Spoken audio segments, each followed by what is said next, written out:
Bem-vindo, galera Smart, bom dia! Mais um Smart Responde em horário novo para vocês. Segunda-feira, 7 horas e 4 minutos, estamos aqui, galera. Esperar mais um pouco de gente entrar. Aviãozinho aí para familiares, amigos que curtem um bom investimento com boa segurança, né, gente? Então, nos ajudem aí, reciprocidade, aviãozinho. Bom dia, Vitor, bom dia, Lorena, bom dia, Bruno Simões, bom dia, Ana Zocante, bom dia, Marcelo Gouveia Branco, bom dia, Tatiane Éder, bom dia, Hélio Alexandre Oliveira. Vamos entrando, galera, a casa é sua, vamos tomar um cafezinho aqui. Como é que é aí? Vocês também são chegados no cafezinho?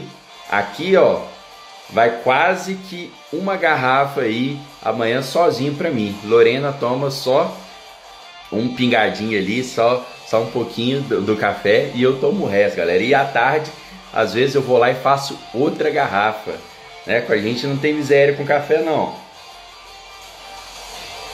Vamos ver aqui, Lucas, Blard Cardoso, Alexandre. Galera, modelo do Smart Responde aí, se algum de vocês não sabe, né? Vocês mandam perguntas prévias, tá? E aí eu já começo respondendo perguntas prévias. Luciano Alberto aí entrou, o Luciano sempre manda perguntas prévias. Tem pergunta prévia do Luciano hoje, tem pergunta prévia do Lucas.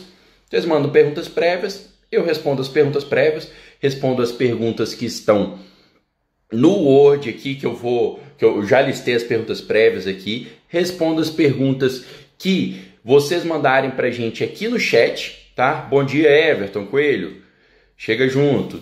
Então, respondo também as perguntas do chat e, melhor ainda agora, gente, a gente abre ali da metade para o final da live, a gente abre a oportunidade de vocês abrirem aí a câmera de vocês e entrarem, fazer a pergunta ao vivo pra gente, ou contar um relato de um caso, de um leilão que vocês arremataram e tal, pra gente bater esse papo aqui, que é legal também essa interação com vocês ao vivo, tá bom? A ideia do Smart Responde é perguntas e respostas diretas, gente. A gente aprende muito com a dúvida de um colega. Esse modelo de live é sensacional, porque a gente não precisa ficar ali uma hora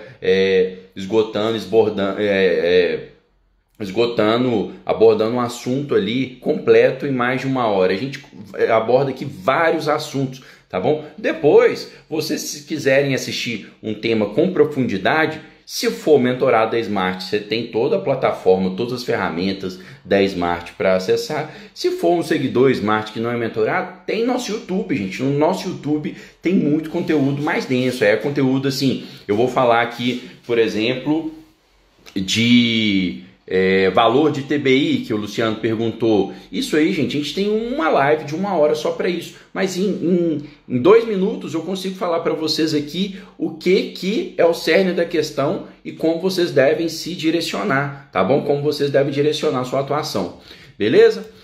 Vamos então para a primeira pergunta. Chega de papo, mais um golinho só aqui no café e vamos lá. A primeira pergunta é do Ezequiel Freitas. Não vi se o Ezequiel tá aí na live. Se tiver, tá aqui, ó. Ezequiel Freitas. Bom dia, tchê. Isso aí, chega junto, Ezequiel. A primeira pergunta respondida vai ser sua. Ezequiel colocou: arrematei um imóvel, só que ele está locado. Como proceder com a desocupação? Excelente pergunta, Ezequiel. A desocupação, para você começar a iniciar a proceder a desocupação amigável, faz da mesma forma que a Smart ensina, tá? Logo que você tiver ali a sua ata de arrematação, mais o comprovante do primeiro pagamento da entrada e tal, não fica guardando aí o contrato de financiamento, se foi financiado, a escritura, se foi à vista, o registro para entrar em contato, não. Já entra em contato com o ocupante de pronto, tá bom? E aí é um detalhe, entrar em contato com o ocupante, tá bom? Então ali você vai mandar ali um telegrama online para o ocupante. Se você já tiver a consulta prévia de quem está ocupando, você pode até colocar o nome dele e colocar aí outro eventual ocupante que estiver no local e manda o telegrama online. Fora isso, se você já prevê que por ser uma locação, você já fez uma vistoria online e a pessoa ou o locador pode trazer algum problema, você pode fazer essa notificação amigável, né? Essa notificação extrajudicial pelo cartório de títulos e documentos. Você vai lá, pede para o cartório levar. Por quê? Porque aí ele também vai colher a informação de quem está lá, porque pode ser que você não tenha a informação de quem está lá, o nome de quem está lá, tá bom? Então tem essas duas alternativas. Esse é um ponto para começar a desocupação amigável, tá bom, Ezequiel? Agora, talvez você esteja perguntando assim, mas como que é a questão se eu precisar judicializar? Tem alguma particularidade? Sim, pode ter alguma particularidade na desocupação se o imóvel estiver locado, tá, gente? Na maioria das vezes, você vai ter que fazer uma verificação se essa locação é uma locação de fato válida, tá? Se ela tem todo o respaldo legal ali para ser uma locação considerada válida, tá? Se tem um contrato válido, se essa locação foi feita depois da consolidação de propriedade, por exemplo, já não é um contrato válido. Concorda comigo que o locador não tinha o direito de proceder com a locação, tá? Se não é um contrato forjado ali pelo antigo devedor, tal. Por que você tem que fazer essa verificação? Porque aí você, ou claro, né, se é advogado, se não for advogado, né, vocês têm que traçar a estratégia correta de que tipo de ação que vocês vão entrar, tá? Porque você pode entrar, às vezes, se o ocupante é um ocupante comum, com uma ação de missão na posse. Agora, se tiver um contrato de locação válido, tá? Em alguns tribunais, né? A maioria dos tribunais, aí você vai ter que entrar com uma ação de despejo, que é a ação correta para quem tem um contrato de locação. Claro que há controvérsias, tribunais entendem diferentes, né? Como tudo no direito, porque às vezes fala, mas o contrato de locação não é com você, é válido, não é válido.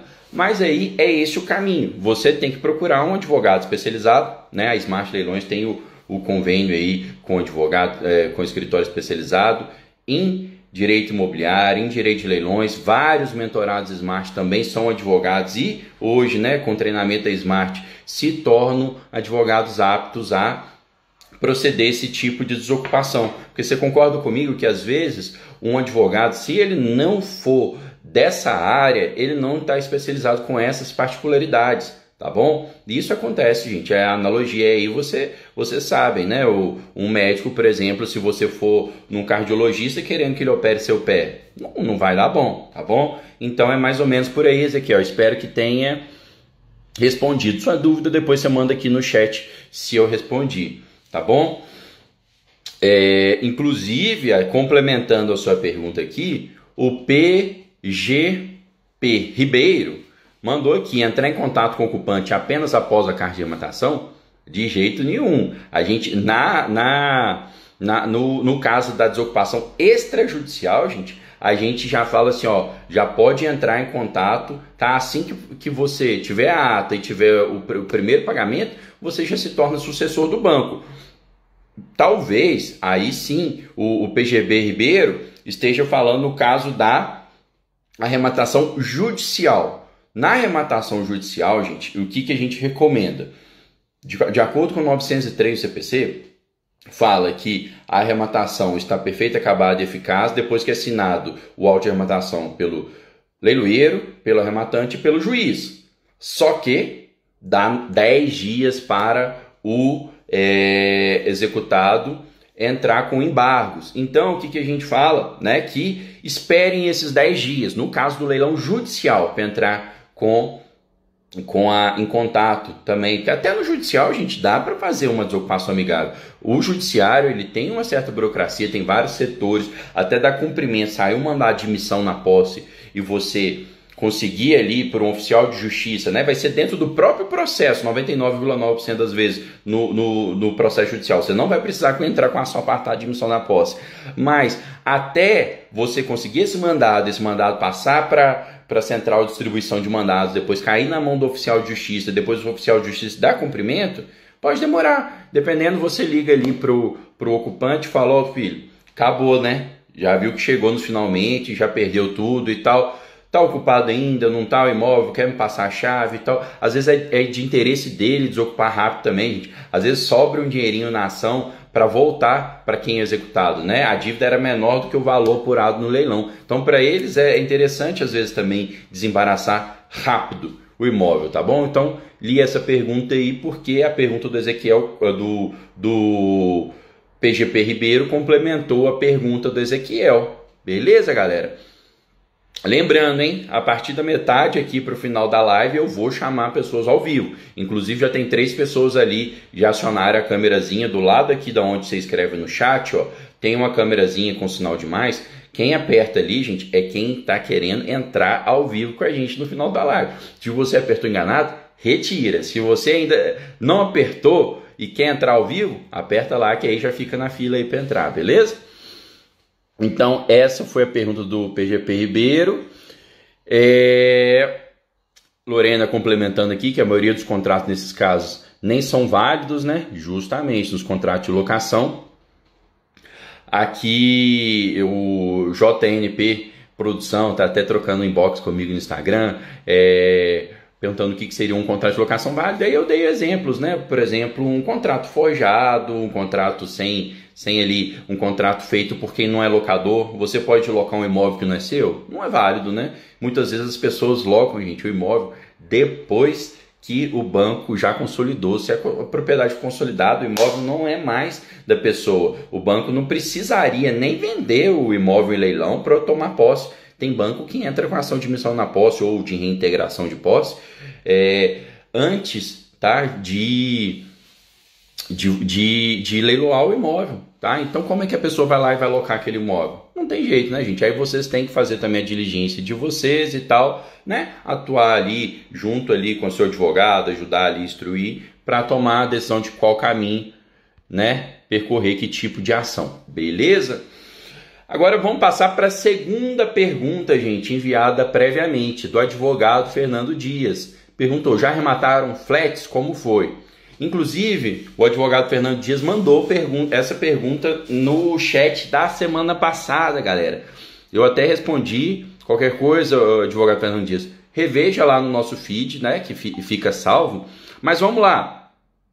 Vamos falar rapidinho de novo. Nós já participamos, quer dizer, participamos não, que a gente não deu lance. A gente já analisou o leilão de flats, tá bom? Só que a gente não achou interessante, tá? Por quê? Porque o que ele quer falar aqui com o flat, que eu tô entendendo, é a gente, por acaso, arrematar imóvel de apart hotel, né, gente, que chama, né? Você arrematar ali um apartamentinho ali dentro de um hotel. Hoje em dia é muito comum. A maioria das grandes redes hoteleiras, né, Ibis e outros, Fórmula 1, acho que é tudo até do mesmo grupo, na verdade ali eles não são donos do imóvel inteiro, do empreendimento inteiro. Eles são sócios ostensivos, né? Eles exploram a atividade hoteleira, tá? Mas os proprietários ali são pulverizados, tá? São vários proprietários que compram um apartamentinho e colocam ali na mão deles para explorarem.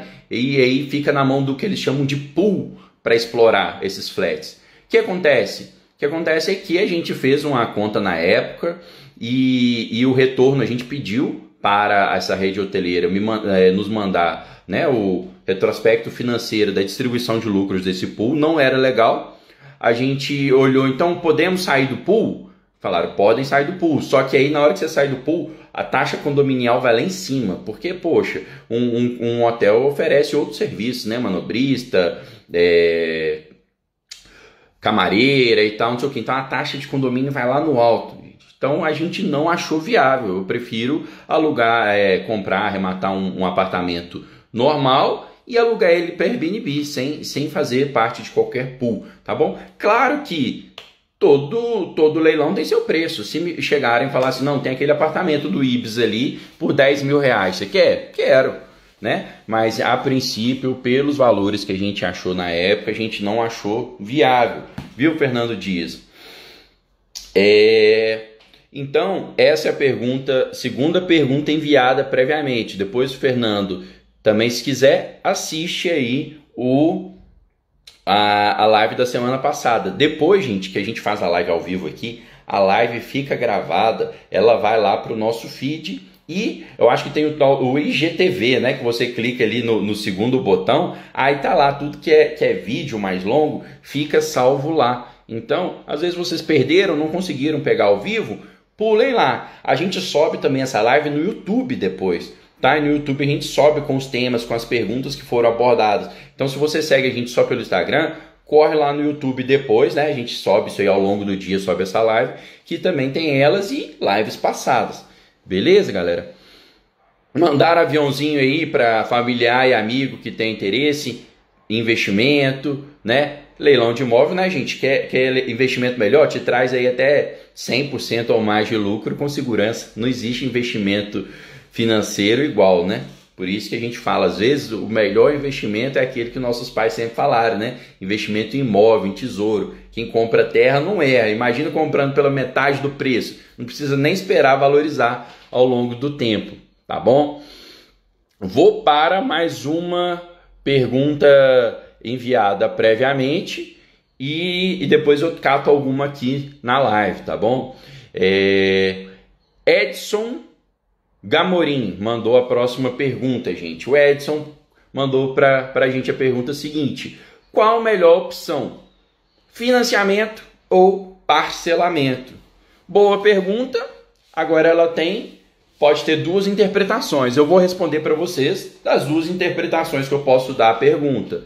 Primeira pergunta, vamos considerar que ele esteja falando só de um leilão extrajudicial. Leilão extrajudicial, gente, muitas vezes os bancos oferecem para a gente a oportunidade tanto de financiar, né, que é o financiamento habitacional, que pode ser em até 420 vezes, 35 anos, com juros, né, ali relativamente subsidiados, porque utilizam recursos da casa própria, ali juros da casa de 7%, 10%, talvez agora que as taxas de juros, né, a taxa Selic subiu. E então você tem esse financiamento habitacional normal, longo prazo, juros baixos, ou às vezes os bancos oferecem o parcelamento. O parcelamento é quando o banco vira e fala assim, te parcela em 3 vezes, em 10 vezes, em 24 vezes, às vezes, já vi até parcelamento de 30 vezes. Em geral cobram juros altos, cobram 1% ao mês, aí ao ano, por exemplo, vai dar pelo menos 12%. E em geral, gente, como não tem alienação fiduciária para garantir o parcelamento, eles só te passam ali a escritura definitiva e muitas vezes até a posse do imóvel só depois do fim do parcelamento. Então, por aí, pelo que eu já expliquei da diferença do financiamento e do parcelamento no leilão extrajudicial, vocês próprios já conseguem ter a sua conclusão. Não vale a pena parcelamento no leilão extrajudicial, tá? Ou você vai de financiamento habitacional, que as parcelas são longas, os juros são baixos, o imóvel já é passado para o seu nome, tá? Ou, vamos colocar que é uma excelente oportunidade, está faltando um pouco do dinheiro, ou eu sei que o imóvel é líquido, que eu vou vender rápido, faça um financiamento consignado, por exemplo, né? Por quê? Porque o financiamento consignado, o imóvel vai ser seu, o banco não vai ter te pedido, né, nada em garantia, a não ser lá a consignação automática no seu salário, tá? Mas esse parcelamento aí dos leilões é fumo, tá? Dos leilões extrajudiciais. Agora vamos para o outro interpretação da pergunta do Edson. Só tomar um cafezinho. Eita, fiquei falando muito aqui com vocês e acabou que esfriou. Vamos esquentar esse cafezinho aqui. A outra interpretação, gente, da pergunta do Edson, qual a melhor opção, financiamento ou parcelamento? Qual que é? É porque no leilão extrajudicial é o único que é possível financiamento habitacional, né? Até 420 vezes e tal. No leilão judicial não é possível financiamento, é possível só parcelamento, tá? Então talvez a pergunta dele tenha sido comparando os dois. Eu acho que não, eu acho que ele está citando só comparativo dentro do extrajudicial, mas vamos lá. Se for judicial, você pode parcelar. Aí esse leilão do judicial se torna mais vantajoso, gente. Por quê? Porque no leilão judicial o parcelamento ele é sem juros, tá? E ele é passado para o seu nome, o imóvel é passado para o seu nome da mesma forma. Ele tem aí a forma de garantia da hipoteca, tá? Então, em vez de ser alienação fiduciária no financiamento habitacional, se torna hipoteca e o imóvel passa para você. Você pode parcelar em até 30 vezes sem juros nos leilões comuns. judiciais comuns e no leilão da Fazenda Nacional em até 60 vezes. Então, a princípio, né, parcelamento no leilão judicial sim é vantajoso. O que não é legal, não é vantajoso, é o parcelamento no leilão extrajudicial.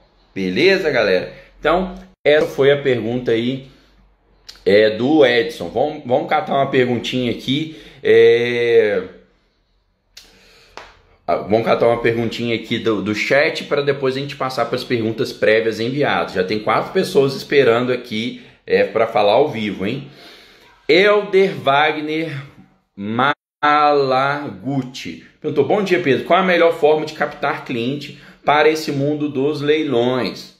Boa pergunta, Elder. Eu creio que você está prestando assessoria, né? Ou quer prestar assessoria no mundo dos leilões e quer saber como captar. Gente, você tem que fazer uma captação ativa, né? Se você quiser, de fato, galgar mais clientes. Por quê? Muitas vezes a gente encontra anúncios na internet e tal. Pessoa, tem um imóvel tal, ou está saindo imóvel tal a leilão, mas não faz um anúncio ativo. Então, vocês podem... a melhor forma de falar, Elder, é você, né, se ainda não faz, aprender como fazer, e tem um módulo dentro da mentoria da Smart de como impulsionar anúncios através do Facebook Ads e até do Google Ads, que são as plataformas de anúncio para Instagram, né? O Facebook Ads é do Instagram e do Google, gente. Por quê? Porque aí você direciona o público que você está mandando. Você sabe falar, pô, tem uma pessoa que está procurando um imóvel em determinada região com tal valor, com tal poder aquisitivo. Eu quero direcionar a elas, tá? Então, a melhor forma de fato é essa, Elder. Agora, além disso, você tem, né, os canais tradicionais de anúncio de imóveis, né? Viva Real, Zap, tem o grupo Zap, né, atualmente, que reúne Zap Imóveis, Viva Real e OLX. Eles ali tem uma forma que você faz um anúncio nos 3 ao mesmo tempo, tá? E ali você pode colocar destaque ou não nesses anúncios e através desses anúncios você recebe sim também muitos interessados, que são na verdade aquelas pessoas interessadas em comprar a casa própria, gente, tá? Na maioria das vezes, às vezes a Smart, a gente passa muito conteúdo para quem quer começar a fazer investimento em leilões, comprar e revender, comprar e alugar, tá? Assessorar, né, arrematações, tornar dos imóveis de leilão uma profissão, tá? Muitos corretores estão fazendo essa transição. Tem gente que nem corretor o Marconi da comunidade era enfermeiro e tem muitos corretores fazendo essa transição. Poxa, porque no mundo tradicional, o corretor que lida com compra e venda de imóvel comum, ele pega imóveis a preço de mercado, né, capta imóveis a preço de mercado para revender para o seu cliente. Né? Então ali é uma venda mais trabalhosa de ser feita a preço de mercado. Imagina você pegando imóveis abaixo do preço de mercado e oferecendo para o seu cliente, né? Virando e falando assim, não, esse imóvel aqui vale 500 mil, mas eu estou te oferecendo ele por 300 mil. Um tipo de corretagem, de assessoria muito mais fácil, né, de trabalhar, de convencer o seu cliente dessa oportunidade. Então é sim um ramo excelente, Elder. Tá no rumo certo se está pensando nisso ou se já está praticando, e as formas de captar clientes são essas, principalmente hoje em dia, né, gente, redes sociais, tanto o Instagram quanto o YouTube, né, porque o Instagram a gente utiliza ali pelo Facebook Ads, o YouTube a gente utiliza pelo Google Ads, você vai lá, consegue anunciar para o seu cliente direto, tá bom? O Helder tá falando, é o cafezinho mineirês, é o cafezinho, nossa, aqui só falta o pão de queijo, né? Porque não pode comer pão de queijo todo dia por conta da pança, então vai só de café puro mesmo, tá bom? Isso aqui é o café da roça lá, ó, café gourmet lá da minha cunhada Carol, chama café Colibri Jatobá, eu não fico sem, galera. Isso aí eu sempre falo pra ela, ó, manda aqui uns quilinhos pra mim, a gente moe na hora, porque café tem que ser bom, né, galera? A gente não pode economizar com café, não. Vamos para uma pergunta prévia, tá? E aí a gente volta depois nas perguntas do chat, galera. Já estamos chegando aqui quase 7h30. Lembrando que eu vou chamar depois alguém que tiver solicitado para entrar ao vivo. Nós vamos chamar vocês aí, dar a oportunidade de vocês entrarem e fazer essas perguntas que vocês fazem ao vivo. fazer no chat, fazer ao vivo aqui, tete a tete, tá? Só dá um tapa no cabelo aí, 7 horas da manhã, e entra aqui com a gente, tá? Próxima pergunta é do Lucas SCM, pergunta: qual é o prazo para a entrega do imóvel vendido que ainda não fez registro? Vamos lá, Lucas, se você estiver aí na live, tenta complementar aí a sua pergunta se eu não entendi correto, tá? O que eu entendi da pergunta é que talvez o Lucas está na mesma situação que várias vezes nós da Smart estamos, inclusive nós estamos agora com um caso em que a gente vende o imóvel rápido, gente. Por quê? Porque a gente compra ele barato e a gente quer vender, colocar o lucro no bolso e comprar o próximo imóvel, tá? A gente não precisa esperar colocar preço de mercado, ficar lá 6 meses, 1 ano, 2 anos esperando valorizar para obter lucro, tá? Então a gente vende rápido o imóvel e muitas vezes a gente consegue fazer um compromisso de compra e venda com o interessado antes mesmo do registro de imóvel sair em nosso nome, porque tem uma burocraciazinha, né? Dependendo do imóvel vai demorar ali de 1 mês, até pode, dependendo das pendências cartórias, até uns 6 meses para você conseguir o registro definitivo do imóvel em seu nome para vender ele legalmente, né? Passar a propriedade dele. E daí, muitas vezes a gente faz o compromisso de compra e venda, tá? Sem ter o registro. E aí a gente coloca, né? Isso, claro, feito totalmente às claras, né, com o interessado, e virar e falar: olha, nós não estamos com registro ainda, está aqui a escritura, ou está aqui a carta de arrematação, está aqui o nosso protocolo, está faltando isso de pendência, temos uma previsão de tanto tempo para sanar essa pendência, tá? Então, feito tudo às claras, você e o interessado estipulam, né, qual ali é um prazo razoável, né, para que você entregue a matrícula certinha para ele registrar, e colocam condições de extrato, né, gente? Também não pode ser algo ad eterno, né? Vou te entregar daqui 1 ano, daqui 2 anos, ou enfim, tem que ter cláusulas de saída, né?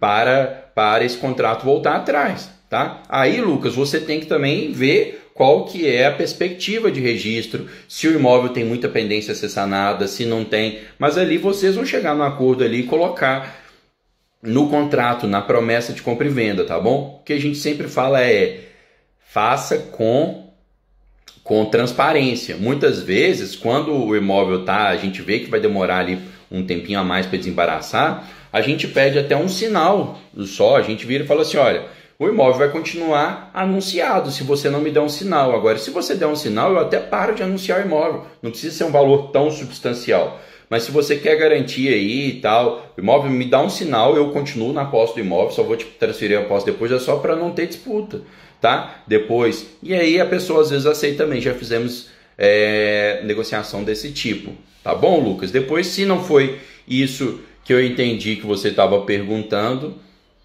você complementa aqui no chat, tá bom? Tô vendo aqui a pergunta enviada no chat do Kyuren 2002, perguntando: Pedro, há casos em que o ex-mutuário tem direito a receber algum dinheirinho quando seu imóvel foi arrematado. Nesse caso, como podemos saber sobre essa possibilidade? Pois isso é um incentivo e argumento. Kyuren tá ligado, hein? Muito boa pergunta, eu já vi isso acontecendo, tá, o Kyuren? Na comunidade Smart a gente já teve esse relato. Por quê? Porque o devedor não sabia, estava todo infeliz lá que tinha perdido o imóvel dele. E aí, né, tava, né, criando dificuldade e tal. Aí, o membro da comunidade na época, eu não lembro quem foi lá e alertou ele: olha, tem inclusive um excesso, né, da arrematação que você tem direito a receber de uns 50 mil reais. Imagina, gente, a pessoa que achou que tinha saído com a mão na frente e outra atrás, descobre do nada que tem 50 mil reais. Ela ficou totalmente agradecida com o arrematante, porque falou: se você não me alertasse, eu não ia saber. E a pessoa, quando chega nesse ponto de perder o imóvel, gente, às vezes ela tá ali precisando assim de qualquer quantia. Então, realmente acontece e é um incentivo você abordar isso com o ocupante, tá, Kyuren? E como que você vai saber? Muito fácil, Kyuren. O que acontece? A lei de alienação fiduciária fala que você tem que ter 2 praças para leiloar o imóvel. Na primeira praça é o valor de avaliação do imóvel, tá? Então, você ali vai ter um valor de avaliação do imóvel que não está atrelado à dívida, beleza? Pronto. Na segunda praça, aquele valor estipulado na segunda praça é o valor da dívida do ex-mutuário, tá? Então, se o imóvel for arrematado pelo valor mínimo, pelo valor da segunda praça, ficou no 0 a 0. Ele não tem direito a receber qualquer sobra do leilão, tá bom? Agora, se houve disputa naquele segunda praça, qualquer valor de acréscimo sobre a disputa já é, gente, excesso, já é do antigo mutuário. Então, esse valor excedente é dele. Então, você facilmente identifica, olha, teve uma disputa, você tem ali por volta de tanto a receber, né? Claro que aí tem que tirar as despesas, né, que o banco teve com aquele leilão ali, né, a comissão do leiloeiro e tal, mas ele vai ter sim um valor a receber e você vai ter essa barganha, né? Você vai ter esse outra abordagem para ter um empatia ali com o ex-mutuário, com o devedor, tá bom? Excelente pergunta, Kyuri. Vamos aqui para a próxima pergunta do Luciano Alberto, gente. E depois dessa pergunta do Luciano Alberto, nós vamos para abrir aqui a oportunidade de alguns de vocês entrarem ao vivo, tá bom? A pergunta do Luciano. Luciano manda às vezes muitas perguntas, vamos tentar aqui concentrar elas. Estou comprando um imóvel na venda direta online financiado. IPTU que já deveria ter prescrito há 5 anos. Como posso me livrar dessa cobrança indevida? Vamos lá então, venda direta, IPTU prescrito, cobrança devida. Luciano, primeira coisa, venda direta online da Caixa, a Caixa se responsabiliza pelo pagamento de dívidas de IPTU e condomínio, tá bom? Os débitos próprio terreno. Então, a princípio, não é uma preocupação sua esses débitos de IPTU, tá bom? Agora, o que acontece? A Caixa, muitas vezes, ela contesta os valores cobrados, tanto pela prefeitura de IPTU, quanto pelo condomínio, de taxas condominiais. Por quê? Porque às vezes ela não concorda com o que está sendo cobrado. Em condomínio, por exemplo, ela às vezes alega, por exemplo, que o condomínio está incluindo na taxa condominial rateio de água. Rateio de água, gente, é consumo próprio, não é próprio terreno. Então a Caixa contesta isso. De IPTU, a Caixa pode estar contestando, nesse caso do Luciano, não sei se é isso, de estar contestando ali que o IPTU está prescrito. Pode estar contestando que o IPTU está prescrito. Agora, a princípio, a Caixa vai te entregar o imóvel livre de débitos de IPTU. Ela que conteste lá com a prefeitura o porquê que está sendo cobrado débitos prescritos. Tá? Lembrando, não é só ter 5 anos para falar, tem 5 anos o débito está prescrito. Gente, existem causas de suspensão, tá? Do prazo prescricional. Então, pode ser, por exemplo, que houve um parcelamento dentro desses 5 anos, enquanto houve parcelamento, ocorre uma suspensão. Pode ser que tenha havido uma reclamação administrativa, então é também um caso de suspensão da prescrição, tá bom? Então, você tem que fazer uma análise mais aprofundada. A princípio, né, uma prefeitura correta, um simples pedido administrativo falando assim, esse débito aqui que vocês estão me cobrando está prescrito, por favor, declarar a extinção do crédito. Se tiver de fato prescrito, ela vai acatar, tá bom? Talvez pode ser um erro cadastral lá desse crédito que a prefeitura estaria. Agora, o primeiro ponto que eu resolvi para você, isso é a responsabilidade da Caixa. Se está dando um imbróglio e você quer ter uma iniciativa, né, quer ser proativo de resolver, pode fazer um pedido administrativo. Lembrando que a prefeitura pode alegar para você isso, que não está prescrito, tá bom? Então, essa foi a primeira pergunta do Luciano. Estou vendo uma pergunta do Everton Coelho aqui, perguntando: em caso de falência, o imóvel possui dívidas e o filho entrou com pedido de inventário. É um risco arrematar?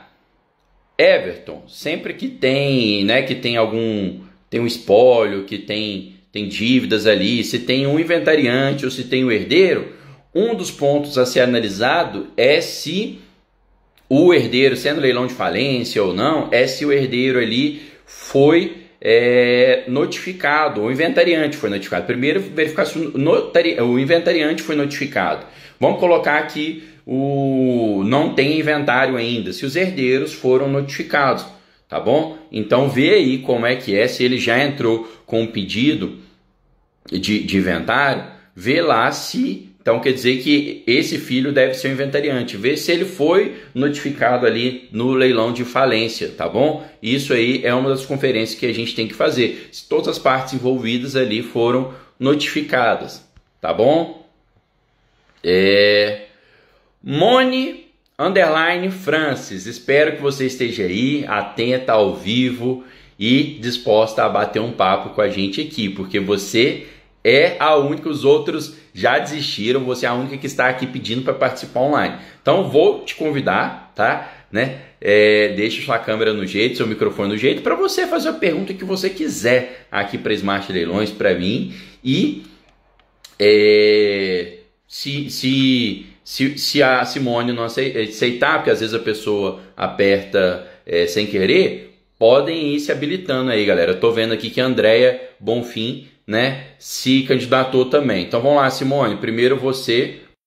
Fiz o convite, às vezes demora um pouquinho. Deixa eu ler a próxima pergunta do Luciano, até para a gente já ir se adiantando, tá? Luciano Alberto, segunda pergunta dele.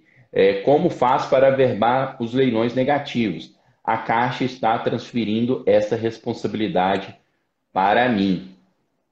Galera, vou responder a pergunta do Luciano, porque pelo visto aqui a Simone, né, não conseguiu, não vai poder entrar com a gente aqui ao vivo, tá bom? E aí depois a gente passa lá para a Tatiana. Ou então vão também aí, gente, porque muitas das pessoas ou clicam por engano ou na hora sentem vergonha, né? Então vão se habilitando aí, vão entrando na fila que a gente chama vocês para entrarem ao vivo.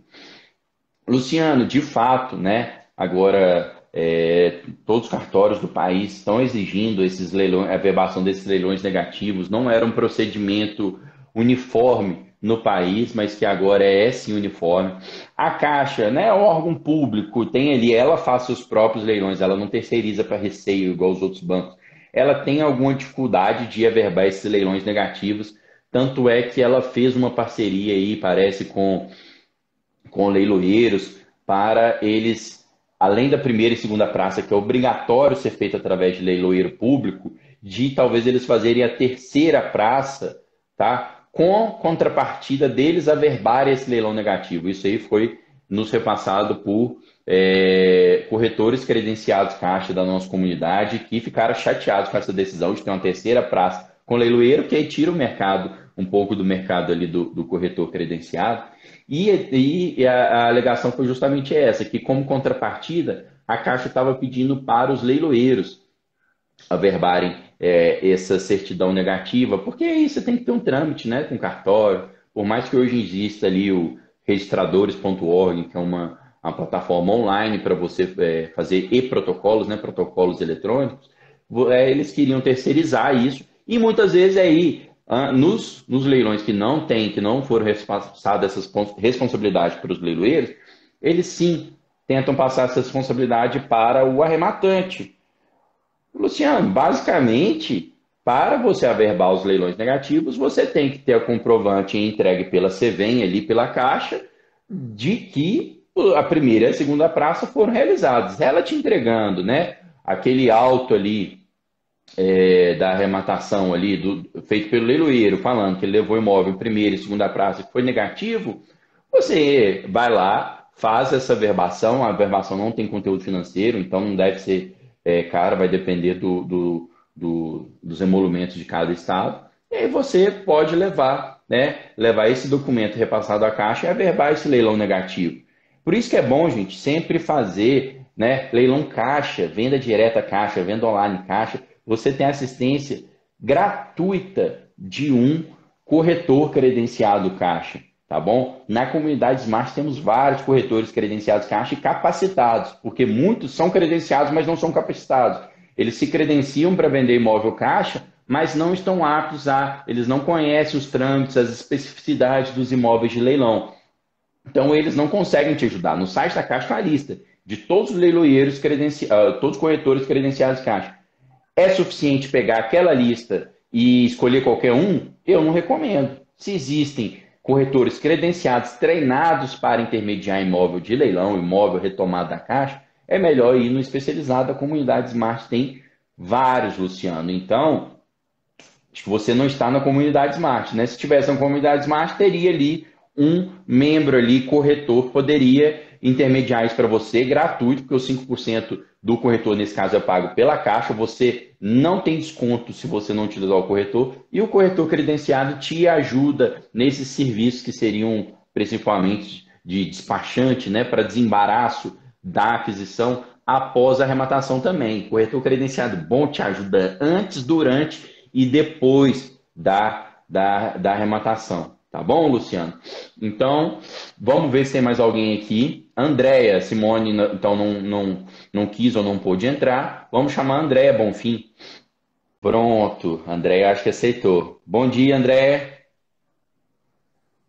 Oi, bom dia. Deixa eu ver aqui. Peraí, deixa eu Tá virar aqui. arrumando a Peraí. câmera, Oi, né? bom dia.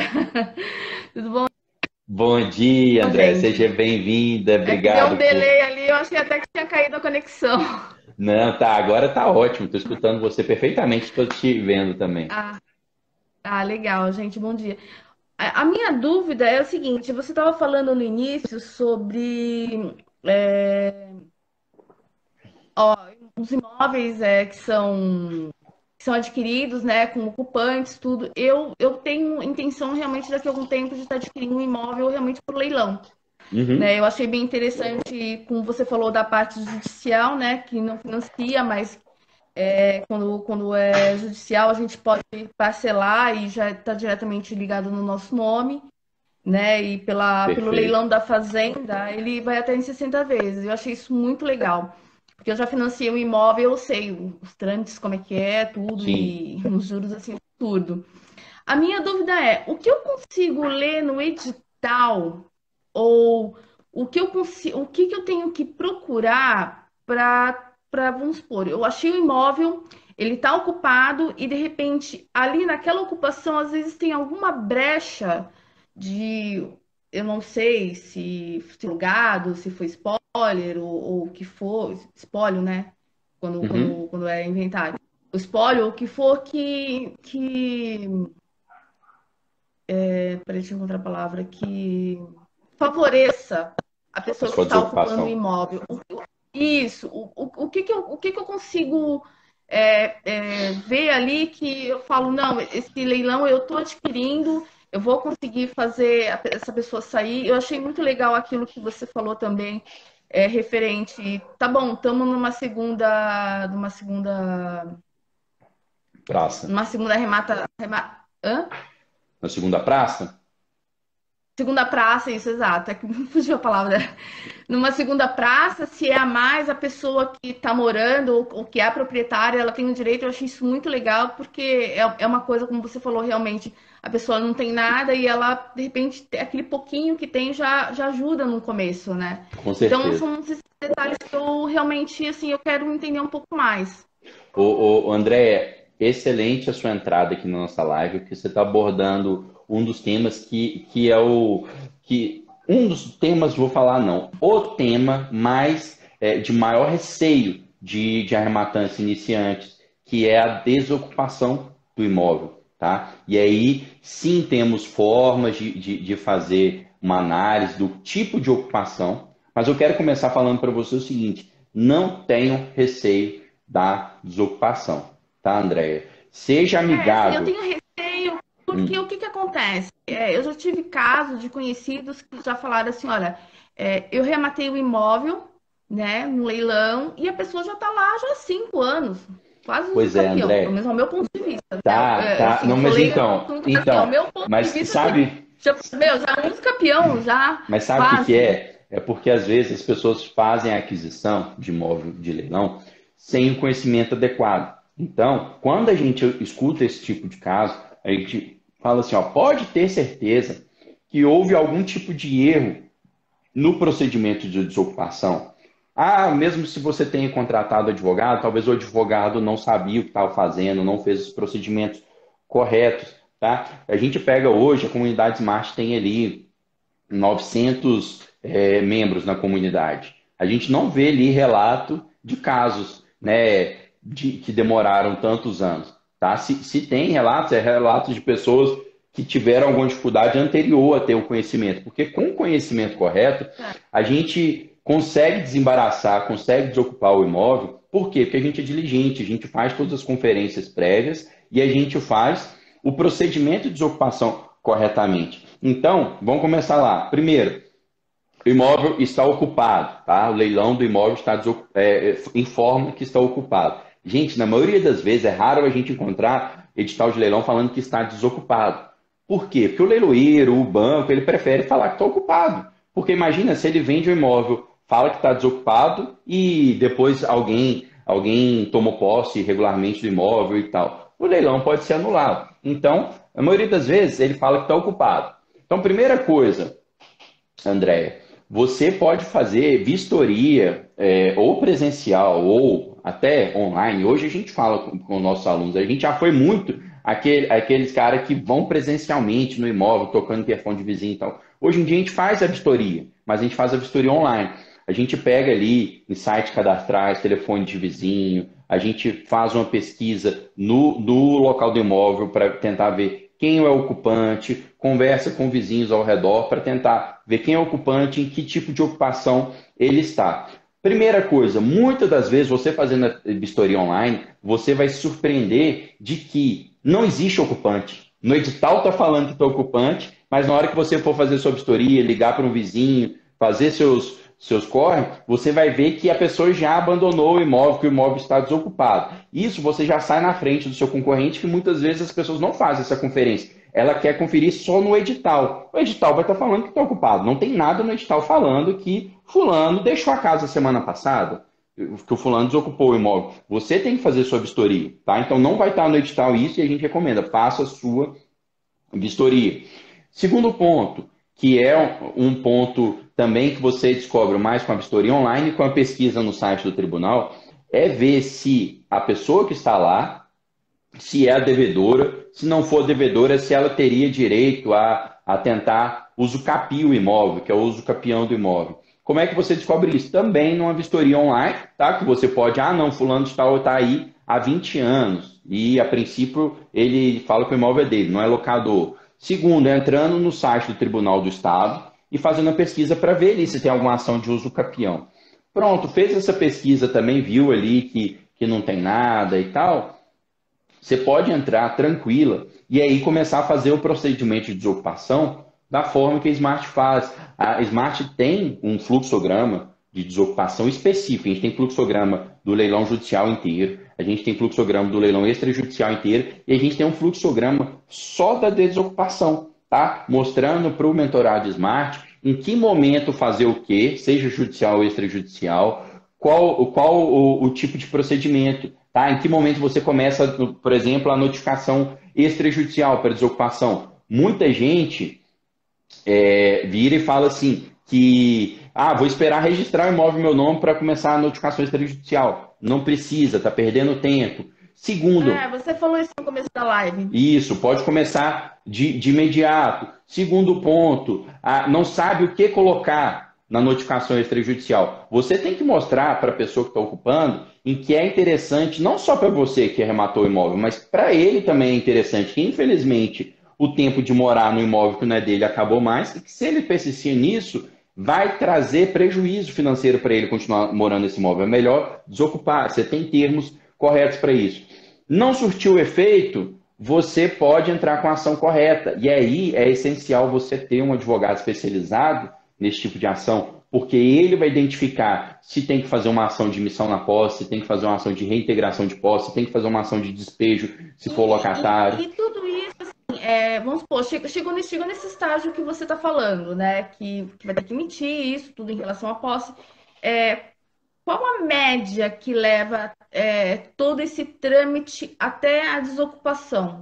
Um exemplo, tá? Assim, Tá? uma média.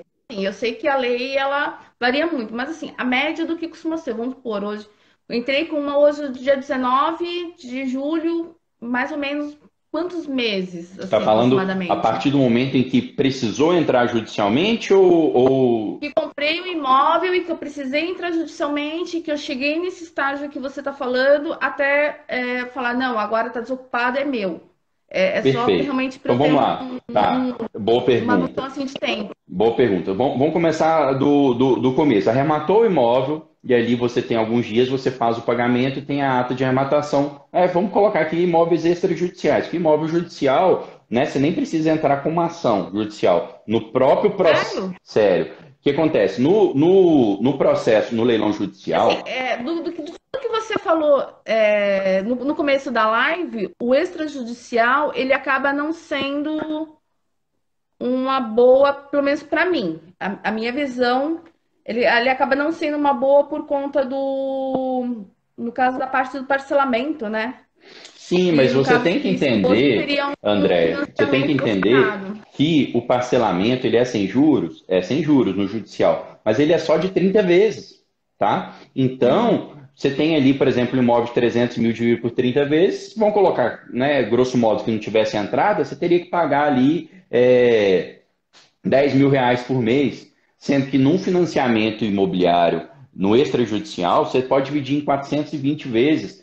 Tem juros, mas você não vai carregar esse imóvel igual quem compra para casa própria e ficar pagando juros durante 35 anos. Aí o pessoal fala, Mas aí é que tá. O meu, pra mim, assim, a princípio, essa minha primeira arrematação, eu quero pra mim. Para mim, eu hoje, no momento, o meu imóvel. entendi. Para mim, hoje, para mim, é essa a Mesmo finalidade. assim, se você está pensando no parcelado, que o parcelado você pagaria em 30 vezes, quer dizer que você tem uma perspectiva de ter esse valor em 30 vezes. Então, os juros que você vai pagar vai ser durante um pequeno período, não vai ser 35 anos, né? Se você está utilizando, você está...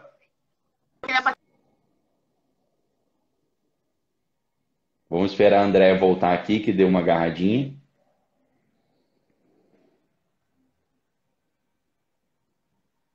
Andréia. Que daí, sabe o que deve ter acontecido, gente? Alguém ligou para a Andréia. Quando alguém liga, dá interferência, entra no meio. Vamos fazer o seguinte: eu vou tirar a Andréia e vou colocar de novo. Andréia, depois faça o pedido aí para entrar ao vivo de novo, que a gente continua o nosso bate-papo, que tá bom, gente. Que esse tema é o tema mais de maior receio dos arrematantes iniciantes. E não precisa ter receio com desocupação, tá bom? Eu abordei a questão da uso capião, mas aí o Pierre lembrou ali, colocou no chat, que, em geral, imóvel retomado de banco, de SFH, de financiamento imobiliário da SFH, o imóvel não tem problema, tá? Com relação ao uso capião, tá? Responde a questão do tempo da desocupação. Érica Daltro. Legal, né? Foi boa a pergunta dela. Só vou tentar ver se ela volta, Érica. Se ela não voltar, vou responder aqui a questão do tempo de ocupação para vocês, tá? Vou só ver aqui se a Andréia pede. Andréia, faz o pedido de novo aí no maisinho, se você conseguir. André Bonfim, acabou a bateria do celular. Ah, então tá. Se você não conseguir entrar aí então de novo, aí eu vou continuar aqui a resposta sem você estar ao vivo com a gente. Vamos lá, a Érica então está curiosa para saber a resposta da pergunta da André Bonfim sobre quanto tempo que demora mais ou menos uma desocupação. Então vamos lá, você arrematou o imóvel extrajudicial, tá? Porque no judicial, no próprio leilão que você arrematou, você consegue o mandado de admissão na posse. Então, judicial, esqueçam, tá? Que você precisa entrar com uma ação apartada. No leilão extrajudicial, você arrematou, você tem a ata de recibo da arrematação, você tem o comprovante da entrada, parcela, você começa a desocupação, tentativa de desocupação amigável, manda uma notificação extrajudicial. 90% das vezes, quando você faz uma abordagem correta, gente, você vai conseguir desocupar o imóvel amigavelmente. Já conseguimos desocupar vários e vários imóveis em que a gente conseguiu desocupar amigavelmente antes mesmo de ter um contrato de financiamento na mão, ou logo após ter um contrato de financiamento na mão, tá? Logo após a arrematação, a pessoa já estava doida para entregar o imóvel, já passou a chave para a gente. Então, com a notificação correta, você consegue. Mas vamos lá, 10% dos casos você precisa sim judicializar. E não tem problema, gente, não precisam correr do leilão extrajudicial só porque no leilão extrajudicial você precisa entrar com uma ação e no leilão judicial você não precisa entrar com uma ação apartada. Sabe por quê? Porque uma ação dessa é barata perto do quanto você está economizando, tá? E te falo mais, um leilão extrajudicial, mesmo precisando você entrar com uma ação, muitas vezes sai mais rápido do que os trâmites, as burocracias pós-arrematação de um leilão judicial, tá? Então, nós trabalhamos com um horizonte aí médio de 12 meses para revender o imóvel extrajudicial e 18 meses para revender o leilão judicial, justamente por conta da burocracia, talvez em alguns casos maior, do leilão judicial, tá? Agora, entre entrarmos com uma ação de missão na posse até você ter essa liminar de missão na posse, vou te falar que em geral demora uma semana, 2 semanas, tá? Para ser deferida a liminar de missão na posse. Só que o judiciário tem alguns trâmites internos, tá? Porque depois de deferida a liminar, você tem ali que ter despacho, a secretaria tem que confeccionar o mandado tem que ser mandado para a central de mandados, depois o oficial de justiça tem que dar cumprimento.